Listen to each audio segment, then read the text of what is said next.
Football management initially came very easily to Pep Guardiola. A treble winner in his first year with Barcelona, the former midfielder converted the Blaugrana into one of the most devastating and eye-catching sides in football history. One capable of winning 14 major trophies in 4 years, including 2 Champions Leagues and 72% of matches under his stewardship.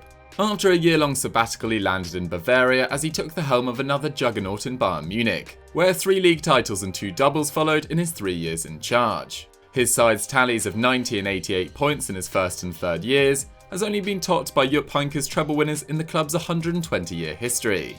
Having signed a pre-contract arrangement with Man City in February 2016, finally arriving at a club that had built their entire sporting structure around him, Guardiola set about redefining English football. After a disappointing opening campaign, his City side broke the record for most points, most goals, best goal difference and most consecutive victories alongside numerous others in 2017-18. After backing this up with a further 98-point campaign in 2018-19, the second largest in Premier League history and 3 more than any team had achieved prior to his arrival, Pep's standing as the best manager in the world was firmly secured. But since the start of 2019-20, his halo has certainly slipped. The Sky Blues have only won 30 of their last 47 Premier League games, with a 64% win percentage in that time 7% lower than his City average. For context, that is 15% less than Jurgen Klopp's in the same period. Factor in an FA Cup semi-final defeat to his former prodigy Mikel Arteta and a humiliating Champions League exit at the hands of Lyon, and it's clear that Man City aren't what they once were. This begs the question, does Guardiola deserve more scrutiny? Let's find out. It's fair to say that Guardiola has always had very talented attacking players. From Messi, Sanchez and Villa to Lewandowski, Ribery and Robben, and more recently Aguero, Sterling and Sane, Pep has always been blessed with world-class forwards. But the unique and arguably most successful element of Pep's style of play, namely possession-heavy football dominated by short, sharp passing and intense pressing when they lose the ball, was the high volume of shots they created. Whilst Real Madrid, spearheaded by their shot monster Cristiano Ronaldo, might have averaged 3.6 more per game than Barca across his time in Spain, his Bayern side comfortably outshot Borussia Dortmund across his 3 years in Germany. And despite the doubters arguing Pep's football wouldn't work in the more physical Premier League, Man City have still dominated going forward, with an average of 18 shots per game across the last 4 completed campaigns, 4 more than Liverpool across the same period. But this season it's been a different story. Despite averaging 16% possession, the best in the Premier League, Man City's shots per game have fallen to just 16, their lowest since 2010-11 under Roberto Mancini.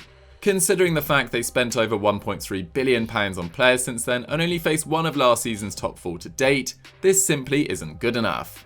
And it's not like their attack, currently averaging 1.6 expected goals per game, 0.2 less than Aston Villa, has been much better in the Champions League. They may have scored 10 goals in 4 games to date, but are only averaging 14.8 shots per game, 7th in the competition and 1.4 fewer than they managed last campaign. To put it simply, it's a lack of penetration. Despite spending 33% of the time in the opposition third, second in the Premier League, their wingers' tendency to drift inside has meant 29% of their attacks have been central, second in the division to Burnley, where it is much easier to defend with a simple low block. Tired of passing it around the opposition and without the cutting edge thus far to find the deadly final pass, Guardiola's side has resorted to shooting from distance, the complete antithesis of his football. Just 6% of their efforts are coming from inside the 6-yard box, level with Sheffield United, while only 6 sides take more than their 40% of efforts from outside the area, a rise of 5% on their previous title win. While some will rightly point out that Pep has had to go into 5 games this season without either Aguero or Gabriel Jesus available, there has without doubt been a startling lack of creativity too. David Silva's 2.4 key passes per 90 has been replaced by Torres' 1.1 and Foden's 0.8, while Bernardo Silva's positional change has seen his collapse to just 0.2 per 90, 17th in the side and lower than Ake, Laporte and Garcia. Even the irrepressible Kevin De Bruyne, provider of 25 assists in his last 43 Premier League games and last year's PFA Player of the Year, has been affected, with his expected assists per 90 falling to 0.43, 6th in the Premier League and 30th in Europe at the time of writing. But Man City's shortcomings in attack would be understandable if, with their injuries in mind, they had shored up defensively. But they haven't. Even in Pep's record-breaking 2017-18 campaign, Man City weren't impenetrable, with their 27 goals conceded just 2 fewer than their tally under Mancini in 2011-12. That season they had some pretty ropey defensive performances, not least against Man United at home and Liverpool in the League and Champions League.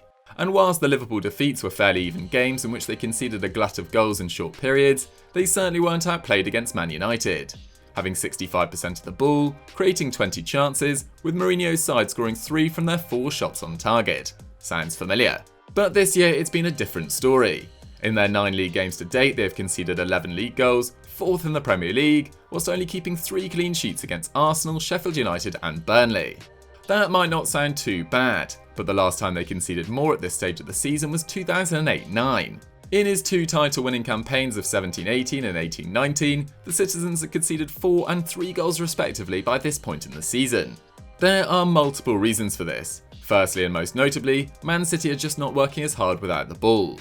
Whilst they completed the fewest pressures in the Premier League in 17-18 mainly due to the fact they saw 66% of the ball, when they did decide to pressure an opponent they were successful 33% of the time, the best in the division.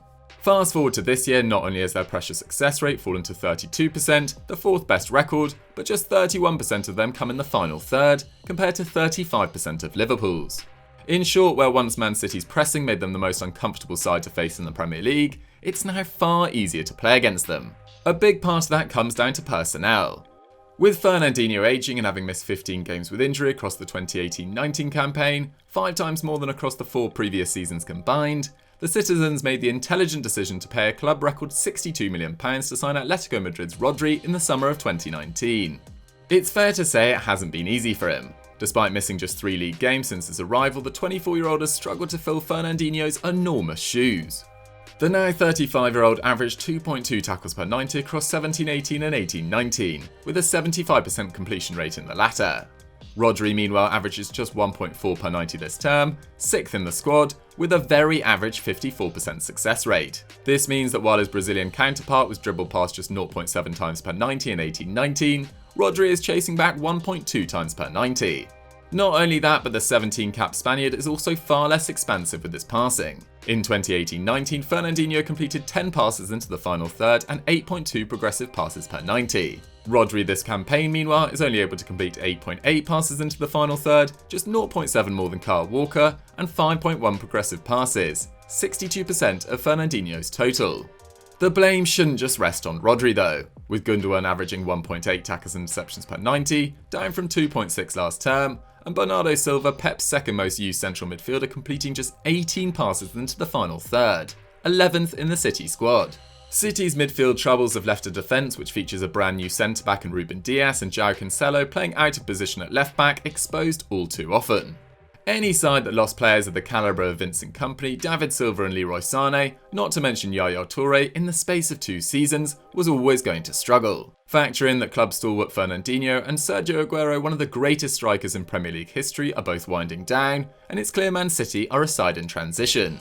But could that transition have been managed more intelligently in the market? Undoubtedly. Aguero has missed 48 games with injury since the start of 2017-18, and ranked 14th for minutes last term below Benjamin Mendy. His understudy Gabriel Jesus has already broken his foot and sat out 2 months with a knee injury prior to this season, and has followed that up with 9 games on the sidelines this term. After signing just one out-and-out number 9, Gabriel Jesus, in the last 11 windows, Man City have stayed loyal to Aguero, and with good reason.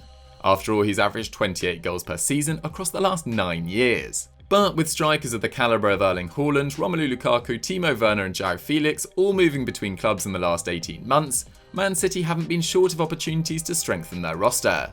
And it's not like the hierarchy can be blamed for their recent downturn. Despite the pressure put on the club due to their recent financial fair play investigation, the Citizens have still shelled out a net £180 million since the start of 2019-20, compared to Liverpool's £4.8 million net in the same period. In fact, even Chelsea, who spent close to £250 million this summer, have a net spend of just £71.5 million over the last 3 windows, £109 million less than Man City.